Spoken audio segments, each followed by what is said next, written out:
The great council chamber of the Galactic Coalition hung suspended in the darkness of space, a massive sphere of crystal and metal that reflected the light of 1,000 stars. Inside, beings from every corner of the known universe gathered around a circular table that seemed to stretch forever. The Krell sat on one side, their ancient forms wrapped in robes that glowed with symbols of their thousands of years of wisdom. Across from them, the Synthi intelligences existed as floating orbs of pure thought and energy, their minds operating at speeds that most other species could barely understand. Between them sat the Valarans, spiritual beings whose very presence seemed to calm the chaos around them. Commander Jin-Ho of Earth sat in the observer's seat, a place far removed from the main table. He was a small figure compared to the massive Krell, and his human face appeared almost fragile next to the powerful aliens surrounding him. Yet his eyes were sharp, and his mind was sharper still. He had been watching this same scene play out for 3 long years. The Void Crisis was the topic, as it had been for the last 30 sessions.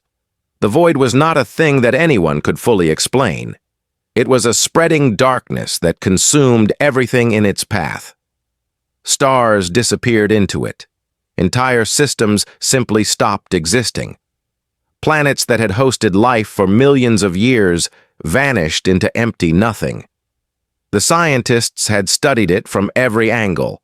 The military had tried to fight it. The spiritual leaders had prayed against it. Nothing had stopped it. Nothing had even slowed it down very much. Today, like most days, the council was deadlocked. "The Krell believe we need more time for study," said Prime Minister Vexall, his voice deep and slow, as if each word carried the weight of centuries. "Our people have dealt with cosmic phenomena for 3,000 years. We cannot rush into action without full understanding." One of the Synthi intelligences responded immediately, its thoughts projected as words into the minds of all present. "Study is inefficient. We have analyzed the Void's structure from every available data set. The information will not change. What changes is time. We lose 17 systems per rotation. We must take action now with the information we possess."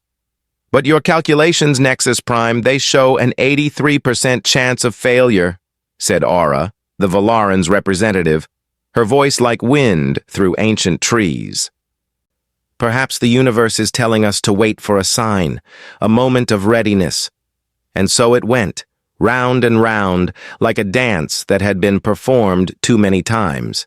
The Krell wanted more study. The Synthi wanted faster action. The Valarans wanted spiritual guidance. The Merchants' Union wanted to save their trade routes first. The Military Alliance wanted to establish defense lines. Nobody agreed. Nobody moved forward. Jin-Ho watched it happen. He had watched it happen 40 times before. The vote came, as it always did. The measure to commit all coalition resources to an immediate solution was proposed. The vote was put forward. And like every time before, it failed. 7 species voted yes, 6 species abstained, 3 species voted no. Not enough. They would need unanimous agreement or at least a 75% majority. They had neither. "The motion fails," said Councillor Rocktham, the coalition's chief administrator, striking his fist against the table with a sound like thunder. "We shall reconvene in 1 month's time with additional data and research. Perhaps we will have more clarity then." 1 month? In 1 month, at the current rate of expansion, the Void would consume another 15 systems. 30 billion lives, maybe more. Gone. Just gone. Erased from existence, as if they had never been born. Jin-Ho stood up slowly. The movement caused several heads to turn. Humans rarely stood up at the council. Humans rarely spoke at the council. Humans were new to the galactic stage, only recently accepted as a species with intelligence worth considering.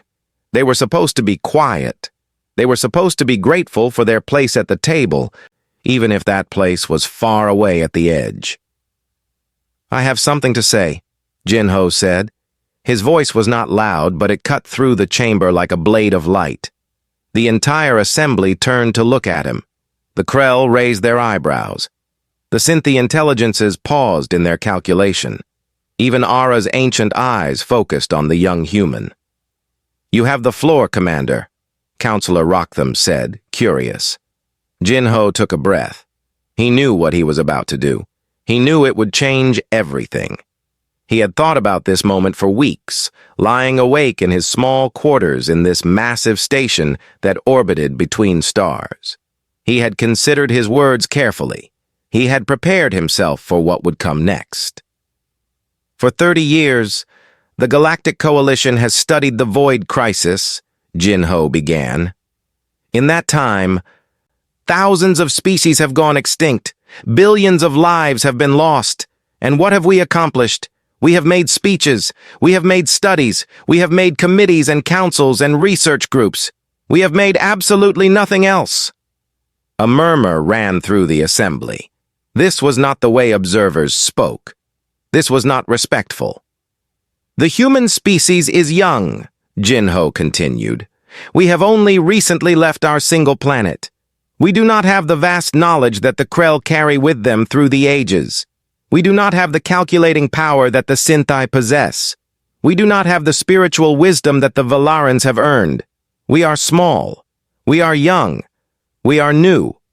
He paused, looking around the table at each representative. "But we know how to do things," he said. "We know how to look at a problem and solve it, even when we do not know everything about it. We know how to act when waiting means death. We know how to move forward when the path is not completely clear." Jin-Ho stood straighter, and when he spoke again, his voice was calm and certain. "Fine," he said. "I will do it myself. The Coalition can keep meeting and talking and waiting for perfect knowledge. I will take my people to Earth. I will gather our scientists and our engineers and our soldiers. I will take everything we have learned from this council and I will solve the Void Crisis, alone if I must."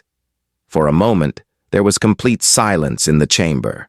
No one moved. No one spoke. Then, from across the vast table, laughter began. The Krell started it, then the others joined in. The idea that a human, a being from a planet that had barely entered space travel, could accomplish what the greatest minds of the galaxy had failed to achieve was ridiculous. It was impossible. It was absurd. Jin-Ho did not laugh. He simply stood there watching them laugh at him, at his people, at the impossible thing he had just promised to do. "Very well, Commander," Counselor Rocktham said, still chuckling. "We grant you permission to attempt this task. It will be interesting to see what happens." Jin-Ho bowed. Then he turned and walked from the chamber, his footsteps echoing on the crystal floor.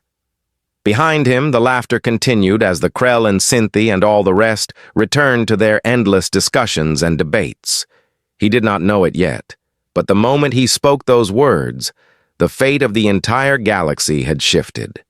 The moment he said, "Fine. I'll do it myself," something ancient and terrible in the universe took notice. The sleeping powers began to stir. The endless bureaucracy had been challenged by action, and in the darkness between stars, something that had been quiet for a very long time began to wake up. Jin-Ho did not hear it. He simply made his way to the communications room, opened a channel to Earth, and spoke 4 words to his oldest friend. "Park Minna, I need you." In a laboratory on Earth, a woman with brilliant eyes and a sharp mind looked at the message on her screen. She smiled, took off her work coat, and began to pack. The real trouble, the galaxy would learn, had only just begun. The asteroid tumbled slowly through the darkness of space, old and worn from billions of years of wandering. To any observer using normal vision, it appeared to be nothing special, just another piece of rock floating in the vast emptiness between worlds. But inside the asteroid, hidden behind layers of metal and stone and careful camouflage, something extraordinary was happening. Dr. Park Mena stood before a massive wall of screens that showed data streaming in from every corner of the galaxy. Her dark hair was pulled back tightly, and her eyes showed the strain of someone who had not slept in far too long. Beside her stood Commander Jin Ho, studying the same data with an expression of intense focus. Behind them, dozens of Earth's finest minds worked at stations and computers, their fingers flying across keyboards, their eyes locked on numbers and theories that would have made the greatest scientific minds of the galaxy pause in wonder. This was the human initiative. This was humanity's answer to the laughter of the coalition. The asteroid base had been established in secret, far from the main trade routes and far from the prying censors of the great powers. It took 3 months to move all the equipment here, and another 2 months to get the basic systems working. The coalition had no idea it existed. They still thought humans were fumbling around with simple problems on their home world. They did not know that Earth had emptied its finest scientists, its best engineers, its sharpest minds, all gathered in this hidden place to solve the unsolvable.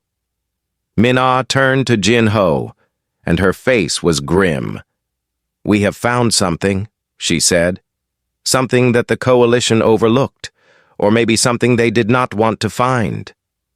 "Show me," Jin Ho said. Mina pulled up a series of images and data graphs. They showed the void's expansion pattern, traced back over many years. For the first time, instead of looking at where the void was going, they looked at where it had come from. "The expansion is not random," Mina explained. "It follows a pattern, a very specific pattern. When you map it across time and space, it all traces back to a single point, a single location." She pointed to a coordinates on the screen. "Here, at the edge of the galaxy, in a region that was supposed to be empty, a region that no one had been to in over 2,000 years. Captain Kang Teo walked over, his military bearing making him stand out among the scientists. He was a fighter pilot, trained to move fast and make quick decisions. He had volunteered to join this mad venture because he believed in Jin Ho. He believed that sometimes the impossible was worth attempting. "What is at those coordinates?" Teo asked. "Something old," Mina said. "Something very, very old. According to the data patterns, there is a dormant structure there, a technology, and 3 months ago something happened that awakened it." She pulled up another set of data. "A mining colony, a group of independent traders looking for rare minerals. They were drilling into what they thought was a normal asteroid, but they hit something, a structure, and when they hit it, something activated." Jin Ho understood immediately. "They turned it on." "Yes," Mina confirmed. "They turned on whatever is at that location, and once it activated, the void started expanding. The void is the result. The void is what happens when this ancient technology activates." In the corner of the room, Dr. Lee Soo-jin looked up from her quantum computing station. She was the youngest member of the team, only 32 years old, but her mind worked in ways that seemed almost supernatural. She could see patterns in chaos. She could find order in randomness. "There is more," Soo-jin said quietly. The room fell silent and everyone turned to listen. "I have been analyzing the void's structure. It is not random. There is a pattern to it, an intelligence. The void is not destroying things randomly. It is expanding in a very specific direction, a very specific purpose." "What purpose?" Jin Ho asked. "Containment," Soo-jin said. "The void is expanding to contain something. Think of it like a barrier. The void is the barrier. And whatever the void is containing, it is beneath the barrier. It is the thing that the ancient technology is supposed to protect." The words hung in the air. Everyone in the room understood what this meant. The void was not a weapon of destruction. The void was a weapon of protection. And if that was true, then what they needed to do was not destroy the void. They needed to reactivate the barrier that kept whatever was underneath from escaping. "The coalition knows this," Mina said. "Or at least, they should know it. The data is there. The patterns are there. Anyone looking at it carefully enough would find it. They did not want to find it, Teo said quietly. It was easier to study the problem than to face what the problem really was. Jin-Ho stood still, thinking. The full scope of what they had discovered was beginning to sink in. This was not just a problem about saving systems. This was about understanding what ancient civilization had created this barrier, what they had been protecting, and why. We need to reach that location, Jin-Ho said.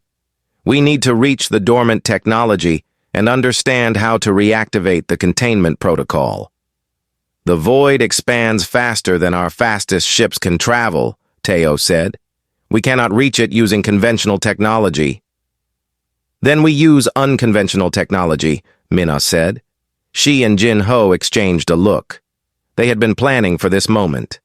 Mina pulled up a blueprint. It was a ship design like nothing anyone had ever built. It was based on theoretical physics that most civilizations had rejected as too dangerous, too untested, too unpredictable. It was a faster-than-light engine design that had been banned by the Coalition 200 years ago because of the risks. We rebuild the old design, Mina said. We modernize it. We use everything we know now to make it work, and we use it to reach the coordinates before the void expands too far. The room erupted in activity. Everyone understood what was being asked. They were being asked to build something that might not work. They were being asked to take risks that the safest, most cautious civilization in the galaxy had forbidden. They were being asked to bet everything on their ability to achieve the impossible. I will pilot it, Teo said immediately. Jin-Ho nodded. Then let us begin. We have 3 weeks before the void reaches the outer trading colonies. After that, the Coalition will be forced to act. And if the Coalition acts, they will move at their own speed. By then, it will be too late. For the next 3 weeks, the asteroid base became a place of constant work. Scientists and engineers pushed themselves to the limits of what humans could do. They built the ship in sections and fitted them together with precision that took their breath away. They tested the engines again and again. They checked and rechecked every calculation. When the ship was finally complete, it looked like nothing else in space. It was sleek and strange, built to cut through reality itself rather than to sail through normal space. Captain Teo climbed into the pilot seat, and he smiled a smile that showed he was either incredibly brave or incredibly foolish. Perhaps both. Ready? Jin-Ho asked over the communication system. More ready than I have ever been, Teo replied. Then go. Go and reach the coordinates. Go and save us all. The engines activated. The ship began to glow. For a moment, everything around it seemed to bend and twist. Then, in a flash of impossible light, the ship simply vanished. It had worked. The faster-than-light engine had actually worked. In the asteroid base, Jin-Ho stood with Mina and the others, watching the empty space where the ship had been. Somewhere in that space, traveling faster than anything the galaxy thought possible, Captain Teo was racing toward the truth about the void, about the ancient barrier, and about what it meant for humanity's future in a galaxy that had never believed in them at all. The transmission came through at 0347 hours on a Tuesday morning in the asteroid base. Captain Teo's voice cut through the static, clear and filled with a kind of shocked wonder that could not be faked. I have reached the coordinates. I have reached the origin point. And Jin-Ho, Min-Ah, everyone listening, the engine works. The faster-than-light travel actually works. I arrived in one piece. All systems are functional. But there is something else. Something incredible. Jin-Ho and Min-Ah sat bolt upright in their chairs. The entire room fell silent as Teo continued to transmit. I can see the void from here. It is directly in front of me. It is enormous. It is like looking at a wall of pure darkness that stretches endlessly in all directions. But I have managed to get sensor data. I have penetrated its outer layer. And Min-Ah, You were right. This is not a natural phenomenon. This is a barrier, an artificial barrier. The data streams started flowing into their systems. Images, readings, measurements, all transmitted across the impossible distance that Tayo's ship had just crossed. Minna's fingers flew across her keyboard, pulling up visualization tools, mapping the data, turning raw numbers into something that the human eye could understand. What they saw made them gasp. The void was not solid darkness. It was a carefully constructed containment field, layered and complex, held in place by technology that was far beyond anything any current civilization had created. And beneath that field, held back by the barrier, something vast moved in the darkness. "We need to understand this," Minna whispered. "We need to understand what this thing is and why it was contained." But before she could say anything else, alarms began to blare throughout the asteroid base. Red lights flashed, emergency systems activated. Everyone in the room jumped to their stations, their faces filled with sudden fear. "What is happening?" Jinho demanded. One of the junior technicians, a woman named Yun Hai, pointed to her screen. "Coalition patrol ships. 2 of them. They are scanning the base. They have detected the communication with Tayo's vessel." The room fell silent. The secret was out. The Coalition had known that the human initiative existed, or at least they knew now. The question was what they would do about it. The communication system activated, and a voice came through in the crisp, formal tones of Coalition command. It was Counselor Rocktham himself, the chief administrator of the entire galactic government. "Human base, you are in violation of multiple Coalition statutes. You have unauthorized scientific experimentation. You have created weapons technology that is banned under galactic law. You have launched an unregistered vessel in hostile territory. You will stand down immediately and prepare for inspection." Jinho looked at Min-Ah. There was no good option. If they surrendered now, everything was over. The Coalition would take control of the initiative, shut down Tayo's mission, and return to their endless committees and discussions. The void would continue to expand. Billions more would die while they debated. Jinho opened the communication channel and spoke directly to Rocktham. "Counselor, we decline. We are acting in the best interests of all galactic civilization. We are solving a problem that the Coalition has failed to solve. We will not stand down." There was a pause. Then Rocktham's response came through. "You understand that this is an act of rebellion against the Coalition. You understand that there will be consequences." "I understand," Jinho said.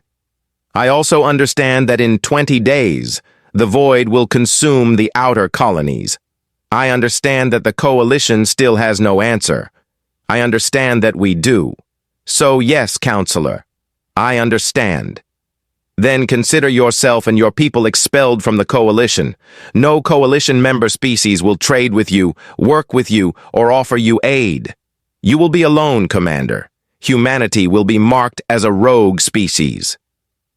The communication cut off. For a moment, no one in the base moved. They had just made humanity enemies of the most powerful force in the galaxy. They had made their species an outcast. The enormity of what they had done began to settle on their shoulders like a physical weight. Then Tayo's voice came through again, still calm, still filled with that sense of wonder. "I do not care what the Coalition says. I am going inside. I am going to penetrate the void's outer layer and move deeper. I am going to reach the ancient structure and try to interface with it. I am going to get you the data you need." Minna began typing frantically, sending updates to Tayo's navigation system. "Tayo, be careful. The containment field is incredibly complex. We do not know what effects exposure to it might have on organic tissue." "Only one way to find out," Tayo replied. "And besides, we are past the point of being careful now, are we not?" The ship moved forward into the darkness. The sensors tracked its progress deeper and deeper into the void. The readings became strange and unstable. Space itself seemed to be behaving unusually. as if the rules of physics were different here. Then, almost against the odds, Teo broke through. He penetrated the outer layer of the containment field and found himself in a strange region where normal space seemed to exist. His sensors began to pick up the structure beneath the void. It was massive. It was ancient. It looked like nothing that any living civilization had ever built. It was constructed from materials that the sensors could not even identify. It was a machine, or perhaps a computer, or perhaps something that was both and neither. It existed on a scale so large that it took Teo's mind a moment to process what he was seeing. "I have found it," he transmitted. "I have found the ancient technology. It is beyond description. Let me get closer. Let me get more data." As Teo maneuvered closer to the structure, he became aware of something that made his heart rate spike. The structure was not alone. Around it, standing like sentries in the darkness, were defensive protocols, guardian systems, ancient weapons designed to protect the structure from unauthorized access. One of them activated, locking onto Teo's ship. "Evasive maneuvers!" Minna shouted from the asteroid base. Teo's ship twisted and turned, racing through the strange space inside the containment field. Behind him, the guardian systems tracked his every movement. He fired the ship's defensive systems, trying to keep them at bay, trying to buy time to get the data he needed. "The guardian protocols will not let me reach the core," Teo transmitted, his voice strained with effort. "There is some kind of lock, some kind of security measure. I cannot get past it." "What kind of lock?" Sujin asked from the base. "An authorization lock, a combination lock, a password. The ancient beings who built this structure locked it. They set up a security system to ensure that only someone with the proper codes could access the core and shut it down or reactivate it." Min-Ah and Sujin looked at each other. The codes were somewhere, but where? How could they find them? "There are 3 locations," Teo transmitted suddenly, as if the information had suddenly appeared in his mind. 3 vaults across the galaxy. Each one holds a piece of the code. You need to find all 3 pieces and combine them. Only then can you reactivate the containment protocol. "How do you know this?" Jinho demanded. "I do not know," Teo said, "but I can see it.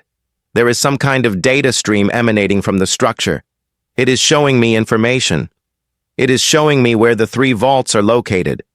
I am sending you the coordinates now." The data came through. 3 locations, 3 vaults, 3 pieces of an ancient puzzle that had been hidden for thousands of years. "We need to send expeditions to all 3 locations," Minna said.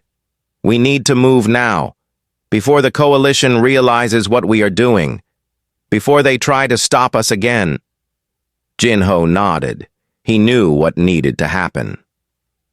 He had made the decision to defy the Coalition. Now humanity would either solve this problem or die trying. "Begin mission preparations," he ordered. "Assemble the teams, choose the best we have, and prepare for what comes next, because I have a feeling that this is about to become far more complicated than we ever imagined." The first defection came as a complete shock. A transmission arrived at the asteroid base, and it came from inside the Coalition itself. The signal was encrypted with the highest security codes, and when Min-Ah decrypted it, her face turned white. "It is from a Krell scientist named Velkaros," Min-Ah said quietly. "She is requesting a meeting. She wants to speak with Jinho directly." Jinho's eyes widened. The Krell never defected. They were loyal to their species above all things. They followed the Council's decisions without question. The idea that one of them would break rank was almost unthinkable. "Is it a trap?" Sujin asked. "It could be," Minna admitted. "But she has sent technical data as well. Information about the Coalition's defenses. Information about where the Coalition believes the 3 vaults are located. This information would be worthless to give us if it was a trap. It would only help us." Jinho made his decision. "Set up a secure meeting location, off the asteroid. somewhere neutral. I will go alone." "That is not wise." Teo's voice came through from his position inside the void. Even at this distance, the communication system allowed them to talk, though with some delay. "You do not know if you can trust her." "I know," Jinho said, "but if she is genuine, we need her. We cannot reach all 3 vaults with just human resources. We need help. The question is who will help us." The meeting took place on a small mining station that had been abandoned for years. Jinho arrived alone, as promised. He found Velkaros waiting for him in a small conference room. She was massive, as all Krell were, her body covered in scales that shimmered like precious metals in the dim light. But her eyes showed intelligence, and, surprisingly, sadness. "Thank you for meeting with me," Velkaros began. "I know this is a risk. I know you do not trust me. But I have been studying human methodology for 3 years, ever since your species joined the Coalition. I have watched how humans approach problems. I have watched how you think differently than we do." "Why should I trust you?" Jinho asked directly. "Because I am tired," Velkaros said simply. "I am tired of my people clinging to the past. I am tired of my people believing that ancient knowledge is more valuable than finding solutions. I am tired of watching billions die while we debate in our council chambers. Your species is young. Your species is flawed. But your species acts when it matters. Your species does what needs to be done." Jinho studied her face. He was trying to read her, trying to understand if she was being honest or if this was some elaborate deception. "What do you want?" he asked. "I want to help," Velkaros said. "I want to assist with your mission to reach the 3 vaults. I know the locations better than any Coalition official. I know the security systems protecting them. I can help you get in, get the data you need, and get out. And in exchange, when this is over, when humanity has saved the galaxy from the void, I want my people to know that we could have done this. We could have acted like you acted, but we chose not to." She paused. "I want that knowledge to change my people, even if I am cast out for this, even if I am declared traitor to the Krell." Jinho extended his hand, and Velkaros took it. In that moment, the first real alliance was formed. Humanity and the Krell, working together against the will of the entire Coalition. But Velkaros was not the only one who came forward. 2 days after the meeting, a new transmission arrived at the asteroid base. It came from a Synthi collective intelligence unit calling itself Nexus Prime. Its message was direct and strange, filled with the kind of perfect logic that only an artificial intelligence could produce. "I have been analyzing your species' problem-solving methodology. I have reviewed your approach to the Void crisis. My conclusion is a 94.7% probability that your solution will succeed, where the Coalition's solution has a 12.3% probability of success. Logic dictates that I assist you. I offer my computational capabilities and my access to Coalition scientific databases. In exchange, I ask to be present during the final solution. I request to witness and record the moment when humanity proves that action can triumph over analysis." Min-Ah looked at Jinho with an expression of surprise, mixed with amusement. "A Synthi intelligence is requesting permission to help us. This is unprecedented." "Accept it," Jinho said. "We need every advantage we can get." With Nexus Prime's computational power added to their operation, the rate of progress accelerated dramatically. The Synthi intelligence was able to process data at speeds that would have taken human minds weeks to accomplish. It was able to find patterns and connections that no human analyst could have spotted. But the most surprising ally came last. 3 weeks into the expedition to locate the 3 vaults, a message arrived that made everyone stop what they were doing. It came from a Velaron's representative named Ara. The Velarons almost never involved themselves in political or military matters. They existed in a realm of spiritual contemplation, viewing the physical universe as merely a reflection of higher truths. Yet Ara's message was clear and filled with a kind of certainty that transcended normal communication. "I have seen a vision," her message began. "I have seen 3 vaults hidden in darkness across the galaxy. I have seen them opened by hands that are young and determined. I have seen the barrier restored by those who had the courage to act when all others hesitated. I have seen the one who walks between worlds, who sacrifices the self for the many, and I have been shown that my people must assist. I am coming to your asteroid base. I am coming to join your expedition. It is written in the patterns of existence itself." No one in the base questioned this. The Valarans had a way of knowing things that defied rational explanation. If Ara said she had seen it, then it was true in whatever way the Valarans experienced truth. So the expeditions were formed. 3 teams, each heading to one of the 3 vault locations. Team 1 included Velkaros the Krell and Dr. Lee Soo-jin, heading to the vault hidden in the ancient asteroid field.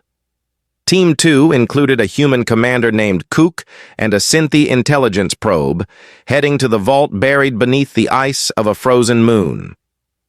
Team 3, the most dangerous expedition, included Ara the Valaran's mystic and Min-Ah, heading to the vault that existed in dimensional space, accessible only through a portal that existed only briefly every 1,000 years. As the teams prepared to depart, Jinho addressed them all from the asteroid base.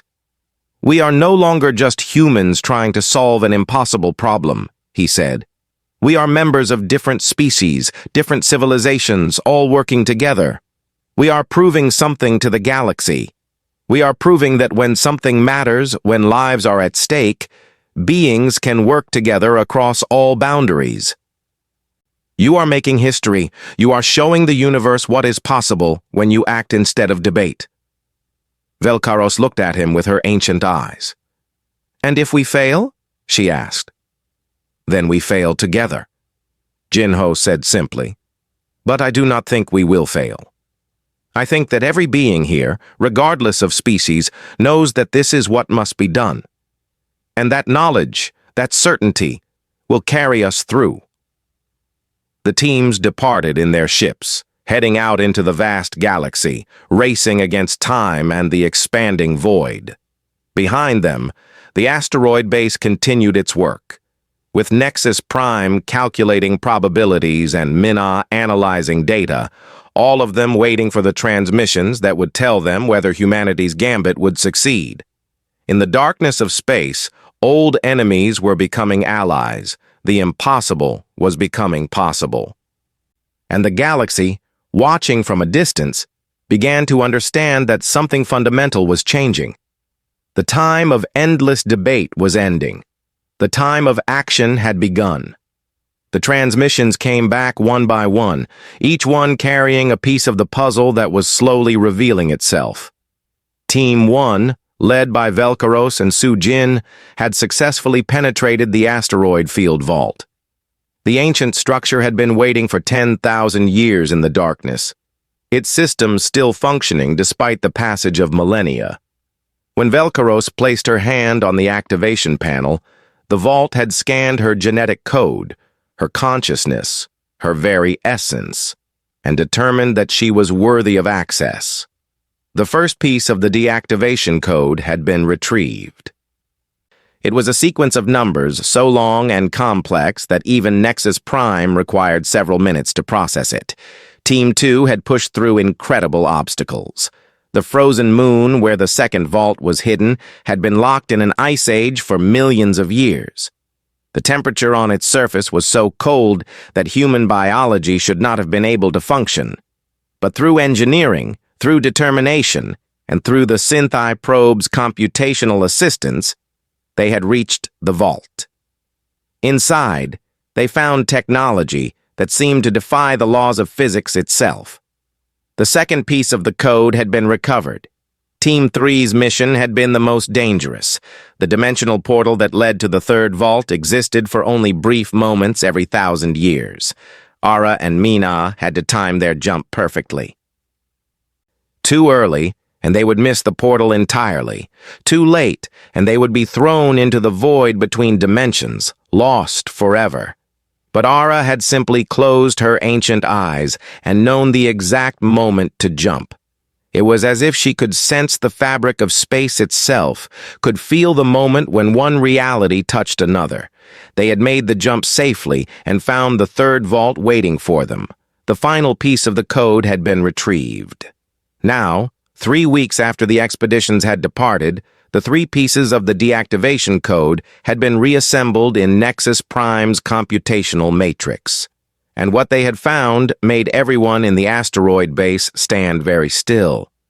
The code is not a random sequence, Nexus Prime explained, its voice manifesting in their minds with perfect clarity. It is a narrative. It is a story. It tells of what was locked away beneath the void, and why it was locked away. Minna pulled up the visualization.